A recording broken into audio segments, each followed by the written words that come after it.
আবারও নিম্নচাপ, যার জেরে দক্ষিণবঙ্গে আগামী কয়েকদিন বৃষ্টির সম্ভাবনা। 24শে জুলাই উত্তর বঙ্গোপসাগরে নতুন করে নিম্নচাপ তৈরি হতে পারে, এমনটাই জানিয়েছে আলিপুর আবহাওয়া দফতর।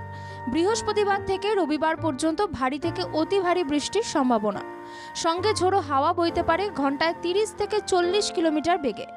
বৃহস্পতিবার থেকে পরবর্তী নির্দেশ না দেওয়া পর্যন্ত মৎস্যজীবীদের সমুদ্রে যেতে নিষেধ করা হয়েছে। নিম্নচাপ এবং ঘূর্ণাবর্তের কারণে সমুদ্র উত্তাল থাকবে। বিশেষত দক্ষিণ 24 পরগনা, পূর্ব মেদিনীপুর, পশ্চিম মেদিনীপুর এবং ঝাড়গ্রামে বজ্র বিদ্যুৎ সহ ঝড় বৃষ্টি হতে পারে। ওই জেলাগুলিতে হলুদ সতর্কতা জারি করা হয়েছে।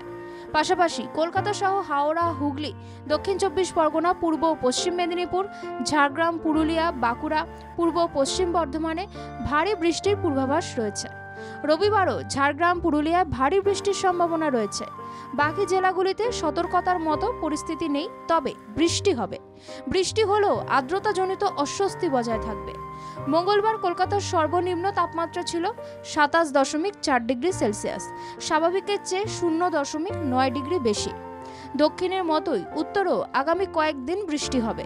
জলপাইগুড়ি, কালিম্পং এবং আলিপুরদুয়ারে ভারী বৃষ্টির পূর্বাভাস রয়েছে। সব মিলিয়ে বলাই যায় চলতি সপ্তাহে বৃষ্টির পূর্বাভাস বঙ্গে। ব্যুরো রিপোর্ট, বাংলা জাগো।